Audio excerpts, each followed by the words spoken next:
Guarantee ಯೋಜನೆಗಾಗಿ ಪರಿಶಿಷ್ಟ ಜಾತಿ ಮತ್ತು ಪಂಗಡಗಳಿಗೆ ಮೀಸಲಿಟ್ಟ ಹಣವನ್ನು ಬಳಕೆ ಮಾಡುವ ರಾಜ್ಯ ಸರ್ಕಾರದ ಕ್ರಮ ಖಂಡಿಸಿ ಧಾರವಾಡ ಜಿಲ್ಲಾಧಿಕಾರಿ ಕಚೇರಿ ಎದುರು ಬಿಜೆಪಿ ಕಾರ್ಯಕರ್ತರು ಪ್ರತಿಭಟನೆ ನಡೆಸಿ ಆಕ್ರೋಶ ವ್ಯಕ್ತಪಡಿಸಿದರು.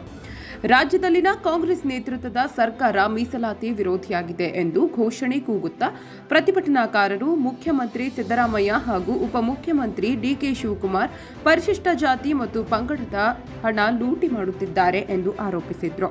ಈ ಸಂದರ್ಭದಲ್ಲಿ ಸ್ಥಳೀಯರ ಮುಖಂಡರು ಹಾಗೂ ಅನೇಕ ಕಾರ್ಯಕರ್ತರು ಉಪಸ್ಥಿತರಿದ್ದರು.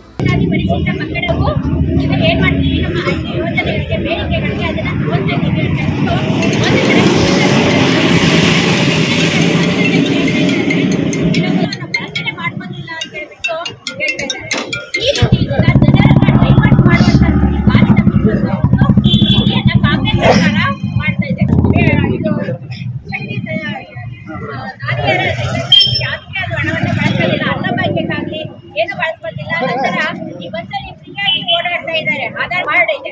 ಅಲ್ಲಿ ಹೇಳ್ತಾರೆ, ಇಲ್ಲಿ ಸಚಿವರು ಏನ್ ಹೇಳ್ತಾರೆ ಅಂದ್ರೆ, ನಾವು ಕೇವಲ ಈ ಮಹಿಳೆಯರಿಗಾಗಿ ಮಾತ್ರ ಈ ಒಂದು ಬಸ್ನಲ್ಲಿ ಫ್ರೀ ಓಡಾಡುವಂತಹ ಒಂದು ಯೋಜನೆಯನ್ನ ಮಾಡಿದೀವಿ ಅಂತ ಹೇಳ್ಬಿಟ್ಟು, ಆಗ ಕಂಡಕ್ಟರ್ ಏನ್ ಕೇಳ್ತಾರೆ, ಎಲ್ಲಿ ಹೋಗ್ತಾ ಇದ್ದೀರಾ, ಎಲ್ಲಿ ಟಿಕೆಟ್ ಕೊಡಬೇಕು ಅಂತ ಕೇಳ್ತಾರೆ. ಅದು ಬಿಟ್ಟು ನೀವು ಯಾವ ಜಾತಿಯ. 9 ಲೈವ್ ನ್ಯೂಸ್ ಧಾರವಾಡ.